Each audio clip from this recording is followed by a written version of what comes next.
My name is Hannah, and I was 27 the night my mother turned my grandmother's legacy into a punchline.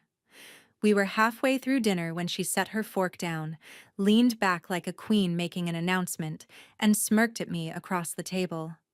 "Oh, by the way," she said loudly, as if she'd just remembered something trivial. "I sold your daughter's jewelry, the one your grandmother gifted you, and used the money as a down payment on your stepdad's new car." For a second, I thought I'd misheard her. My jaw tightened, but I refused to give her the satisfaction of a reaction. Before I could say a word, my stepdad let out a laugh and clapped his hands together. "Finally making smart decisions," he crowed, like this was some kind of victory for the team. My mother basked in the attention, calling it a dusty old heirloom she'd cleverly turned into $12,000. She bragged about how smart she'd been negotiating, how proud my grandmother would be if she could see the shiny new car sitting in the driveway. Every word was a knife. That jewelry wasn't just metal and stones. It was the last promise my grandmother made to me, a piece of our family's story she'd trusted me to guard. Now my mother was laughing about selling it without even asking. I sat there, my face perfectly still, while something cold and sharp settled inside me. If my own mother could cash in my inheritance for applause at the dinner table, what else was she willing to sell? And when the truth about that sale finally exploded, would it destroy her or all of us? You've heard my mother brag about selling my inheritance for a car, but you haven't seen what happens when that smart decision blows up in her face. The buyer's furious phone call, the secret emails, the recordings, the lawsuit. Stay until the end to see how far I had to go to take back what was mine and make her pay for putting a price tag on her own daughter. The next morning, my phone started ringing before I'd even had coffee. I didn't recognize the number, so I almost let it go to voicemail, but something in my gut told me to pick up. "Is this Hannah?" A man's voice snapped the second I answered. "I need to know what game your family is playing with me." My fingers tightened around the phone. "Who is this?" "I'm the one who bought your jewelry," he practically shouted. "The emerald set. Your mother swore everyone agreed to the sale, and now I find out that's not true. Do you have any idea what kind of legal mess I could be dragged into if this was stolen property?" The room tilted for a moment. "I never agreed to anything," I managed. "That jewelry was left to me. I only found out she sold it last night." There was a beat of stunned silence on his end, then a bitter curse. "Then she lied to me in writing. I'm sending you a copy of the contract and her emails. There's a 7-day cancellation window if there was misrepresentation. I'm not going down for her lies." When the documents hit my inbox, my stomach flipped.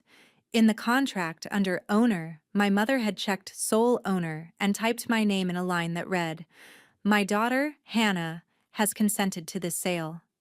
She'd even signed in a sloppy version of my handwriting. And there it was, in the fine print. The buyer could cancel within 7 days if the seller misrepresented ownership. We were on day 2. A slow, icy focus settled over me. She hadn't made some impulsive, heat-of-the-moment mistake at dinner. The email chain went back 3 months. I knew her passwords. Same pet name, same numbers. Always. I logged into her account. My hands steady, not shaking. Thread after thread told the same story, her joking about playing the devoted mom while cashing out, sending photos of my grandmother's note and calling it useful leverage. But what really made my chest tighten was a bank screenshot she'd sent to a friend. Only a part of the $12,000 went toward the car. The rest had been wired as a deposit to a cosmetic surgery clinic and an upscale weekend resort. No mention of supporting the family. She'd lied to him, too. My stepdad's texts in her inbox were full of worries about money and guilt about taking on a car payment. He had no idea the jewelry had funded her secret makeover and getaway. She was playing all of us. In that moment, the betrayal stopped being abstract and became a spreadsheet, a timeline, a strategy. This wasn't a stressed mother making a bad call. This was premeditated. If a betrayal has been carefully planned for months, is it still a mistake? Or is it a choice to hurt the people who trust you most? Knowing the truth and proving it are two very different things. The buyer's documents, the forged consent, the emails about her clever plan, they were powerful, but my lawyer wanted more. When I called the estate attorney's office and laid everything out, she listened without interrupting, then said, "You have a strong case for fraud and conversion, Hannah, but an admission in your mother's own words would make it undeniable. Don't confront her head-on yet. Let her talk." That was the day I stopped reacting and started acting. I apologized to my mother at dinner, told her I'd been overdramatic, that I was trying to move on. I complimented the car. I asked how it felt to finally drive something nice. Her eyes lit up, suspicion melting into smug satisfaction. "See? I told you this was for the best," she said, swirling her wine. "You're finally growing up." What she didn't know was that my phone, face down on the table beside my plate, was quietly recording. I played the obedient daughter, asked how she'd managed to get such a good price, how she'd convinced the buyer so quickly. She opened up like a faucet. Men like that love a sob story. Single mom, ungrateful daughter who never appreciates anything, heirloom just gathering dust. "He practically threw money at me," she said with a little laugh. "And the best part was watching your face when I told you. God, the look in your eyes." She trailed off, smiling to herself, like my shock had been some kind of twisted entertainment. Later that week, I heard her in the kitchen with her closest friend, so I hit record again from the hallway. "You actually forged her name?" her friend whispered. My mother scoffed. "Please. She never does anything with that stuff anyway. And honestly, hurting her a little is the only way she learns. If she feels it, she remembers it." My breath stuck in my throat as she continued, voice low but venomous. "My daughter thinks sentimentality is a personality. I'll shatter that fantasy for $12,000 any day.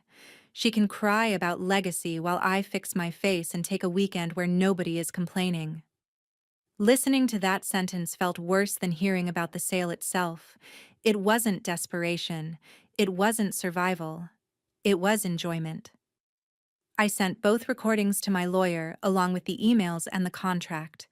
The reply was almost immediate. "This is exactly what we needed." I stared at my phone, hearing my mother's voice echo in my head, bragging about how good it felt to hurt me. When you secretly record your own mother just to keep her from rewriting reality, are you still her child? Or have you finally become her enemy? The next decision I made felt like stepping off a cliff. I chose to show everything to my stepdad. I waited until he came home from work alone, without the sound of her heels behind him. He tossed his keys into the bowl, already talking about a client, until he saw my face and stopped. "We need to talk about the car," I said quietly. He frowned. "If this is about last week, your mom already—" "It's not about last week," I cut in. "It's about how she paid for it." I pulled up the emails, the forged line about my consent, the bank screenshot with the transfer to the surgery clinic and resort. Then I played him the recording from dinner, where she treated my inheritance like a joke, and the one from the kitchen, where she admitted forging my name and said hurting me was the only way I learned. I watched his expression slowly crumble from confusion to disbelief, to something like nausea. She told me it was hers," he said hoarsely. "She said her mother gave it to her, that you didn't care about it. I thought it was between you two." "She lied to both of us," I said. "You laughed at dinner because you trusted her. I sat there in silence because I realized I couldn't." He sat down heavily, rubbing his face. "And the surgery? The hotel?" "Her idea of supporting the family, apparently." For the first time since he'd entered our lives, he looked less like my mother's teammate, and more like someone who had also been played. "Send all of this to me," he finally said. "If she dragged me into this mess, I deserve to know exactly how deep it goes." Sending him the files felt like choosing a side, and realizing he might actually be on mine. The second alliance came from a place I never expected. My grandmother. My mother's own mother. I'd always been told she was too sick to visit, that family drama had made things complicated. But in the leather notebook my grandmother left with the jewelry, there was an address and a phone number. One afternoon, I drove out to the small house written in her handwriting, heart thudding as I walked up the path. The woman who opened the door was older, frailer, but her eyes were sharp and familiar. "You're Hannah," she said softly, before I could even introduce myself. Inside, over cups of tea that neither of us really drank, I told her everything. The sale, the forged consent, the buyer's call, the recordings. When I played my mother's voice bragging about shattering my fantasy and using my pain as a lesson, my grandmother's hands started to shake. "She hasn't changed," she whispered. "When she was younger, she stole her sister's college fund and blamed it on a paperwork error. She pawned my wedding ring once and told everyone it was lost in a move. We covered for her because we thought she'd grow out of it." Tears welled in her eyes, not just for me, but for an old, unhealed wound. "I left those emeralds for you because I wanted one thing in this family that she couldn't twist, and she did it anyway." I felt something loosen in my chest at those words. It wasn't just about money or stones. It was about generations of people quietly patching over the damage one person caused. "I'm not covering for her," I said. "Not this time." My grandmother nodded slowly, resolve hardening in her features. "Then I won't either. If you're taking this public, I'll stand beside you." She won't hide behind my silence anymore. That night, my lawyer suggested a plan. A family gathering, framed as a memorial dinner for my grandmother's late husband, where the truth would be laid out in front of witnesses. Emails, recordings, the buyer's statement, and my grandmother herself. If the people who'd always believed my mother's version finally saw what she was capable of, there'd be no going back. When the people you always assumed would defend your mother quietly move their chairs to your side, what does family even mean anymore? Blood, or the ones who refuse to let you stand alone? We framed it as a simple family dinner to honor my grandfather's birthday. My mother loved anything that made her the center of a room, so she agreed instantly, already planning the menu and commenting on how nice it would be to have everyone together. She had no idea. The dining room filled up with relatives I hadn't seen in years. An aunt who always took my mother's side, cousins who believed every story she told, and of course my stepdad, hovering quietly near the wall, eyes giving nothing away. My grandmother arrived last. When my mother saw her at the door, she froze for a second, then forced a bright smile. "Mom, what a surprise," she said, but there was a crack in her voice. "Hannah invited me," my grandmother replied calmly. "It's good we're all here." We went through the motions at first. Small talk, clinking glasses, memories about my grandfather. My mother took every opportunity to present herself as the dutiful daughter and loving mom. I let her have the stage because I knew I was about to take it away. After dessert, I stood up and cleared my throat. "There's something I need to talk about," I said. "It's about Grandma's jewelry." The room shifted. My mother's smile tightened. "Hannah, this really isn't the time." "It's exactly the time," my grandmother interrupted, her voice stronger than I'd ever heard it. I placed a printed copy of the sales contract in the center of the table. "This is the contract for the sale of my inheritance," I said.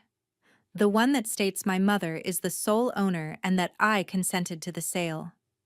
Eyes scanned the page. Someone gasped when they saw my name written in a handwriting that was close to mine, but not quite. I never signed that, I continued. I never agreed. And the buyer called me the next day, furious, because he realized he'd been lied to. Before my mother could launch into her usual spin, I tapped my phone and let the first recording play.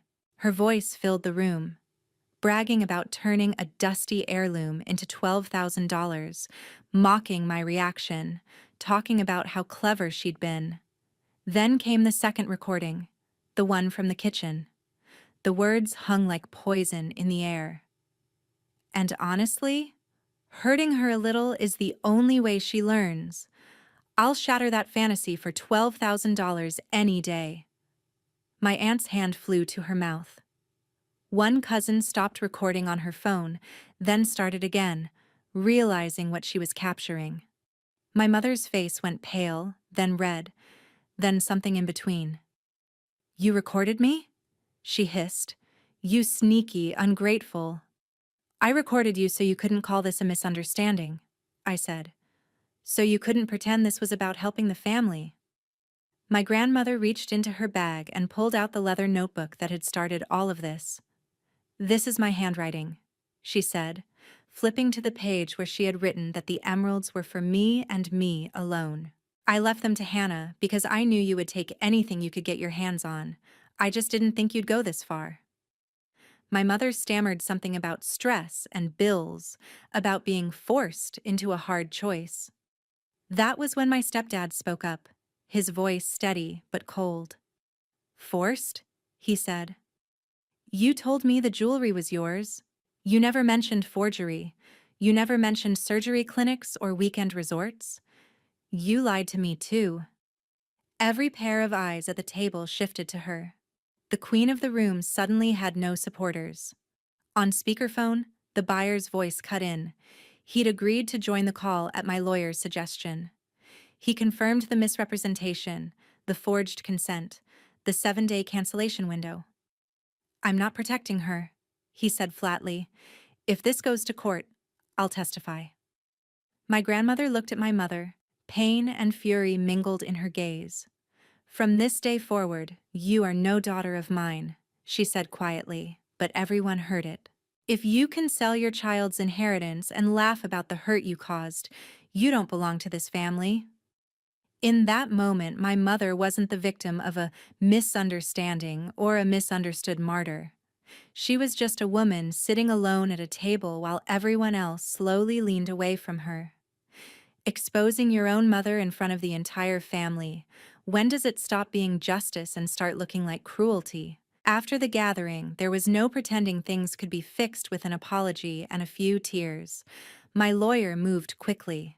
With the recordings, the contract, the buyer's cooperation, and my grandmother's written statement about her intentions, we had more than just a family dispute.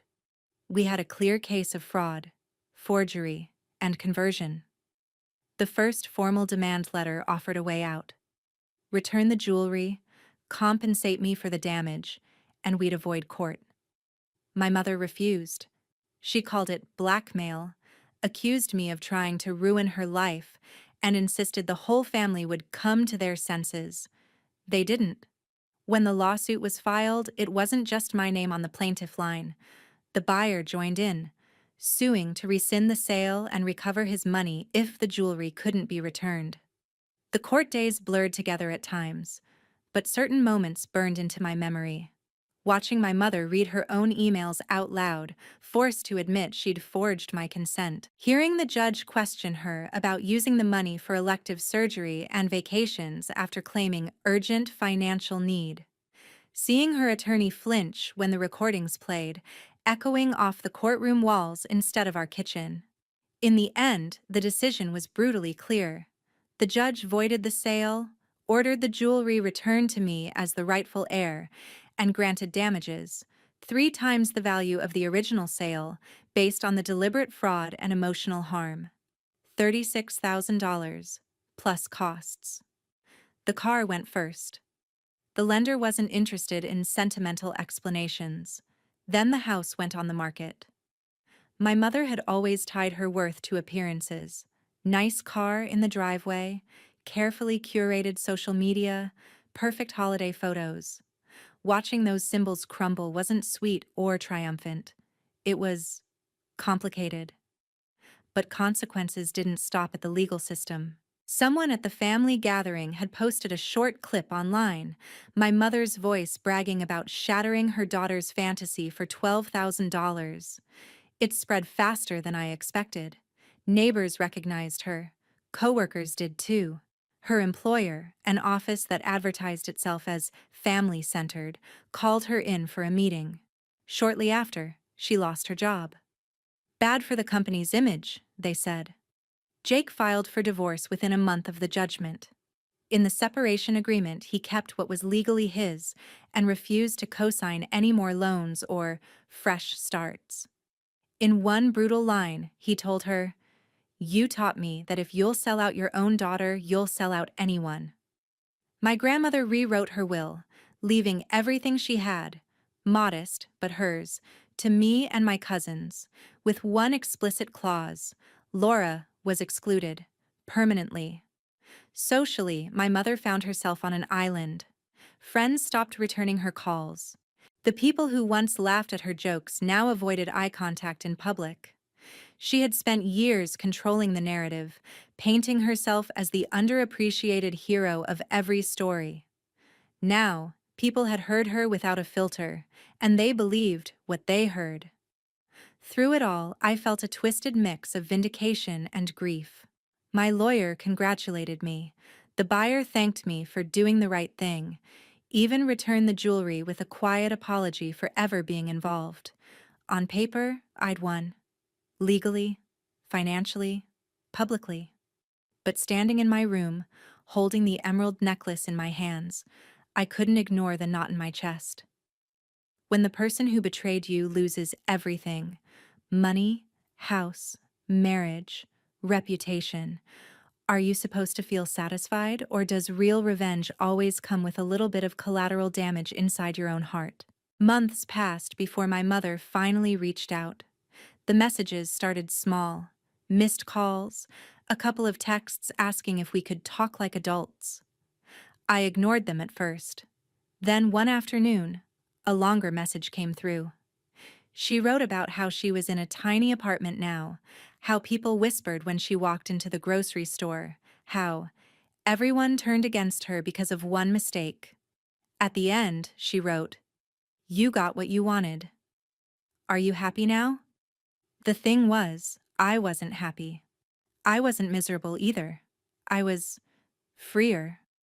I had my own place, my own routines, therapy appointments circled on my calendar.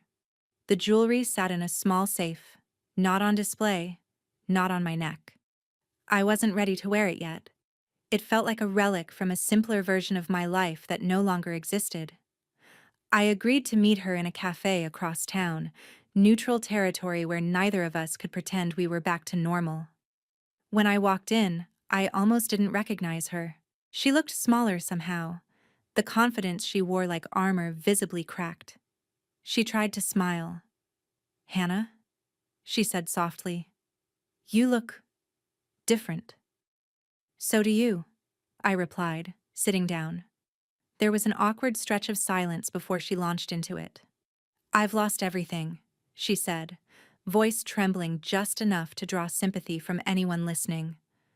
"The house, the car, my job, my reputation. People look at me like I'm a monster. Your grandmother cut me off. Jake left. Do you have any idea what that feels like?" I met her eyes. "Do you have any idea what it felt like?" I said. "To hear you talk about hurting me for fun? To watch you sell the last thing Grandma left me and turn it into a joke at dinner?" She flinched but kept going. Old habits die hard. "I was under pressure," she insisted. "Bills, aging, everyone judging me. I made a bad call. But you dragged me through court. You turned the whole family against me. You let strangers online tear me apart. You destroyed your own mother." "No," I said quietly. "You destroyed the version of yourself I was trying to love." She stared at me, angry tears building. "So what now?" she demanded. Do you want me to beg? Is that what will finally satisfy you? I don't want you to beg, I said. I wanted you to be someone I could trust. When you sold the jewelry, I thought the worst part was losing the heirloom. But then I heard you say that my pain was entertainment to you. That $12,000 was worth more than my trust. That's what I can't get past. For a moment, something like genuine regret flickered across her face. Maybe she was sorry for what she did. Maybe she was just sorry she'd been caught. I'm still your mother, she whispered. Blood is blood. I shook my head slowly. You taught me that blood isn't enough, I said. Family isn't who shares your DNA. It's who refuses to sell you out when it's convenient. It's who protects your pain instead of monetizing it. She looked away, jaw clenched, a tear finally slipping down her cheek. So that's it? She asked. You're cutting me off forever? I took a breath, feeling the weight of the answer. I'm not promising you forever or never, I said. I'm telling you this. I don't hate you. I'm not going to spend my life trying to hurt you back. But I also don't owe you access to me. Trust isn't a birthright. You spent years burning the bridge and expected me to keep rebuilding it. I'm done being the only one doing the work. We sat there in silence, two people connected by history but separated by choices. After a while, I stood up. Take care of yourself, I said. I hope you learn from this. I really do. But I'm not going to set myself on fire to keep you warm anymore. As I walked out of the cafe, the air felt strange, lighter, but edged with something bittersweet. Later that night, I finally opened the safe, took out the emerald necklace, and fastened it around my neck. I looked in the mirror and saw not just my grandmother's face in my own, but a woman who had chosen herself over inherited damage. After you've taken revenge, after the courts and the money and the public shame, one question still lingers. Does winning against the person who betrayed you ever truly make you happy? Or does real freedom come from finally accepting that sometimes the only way to protect your heart is to walk away from the people who broke it?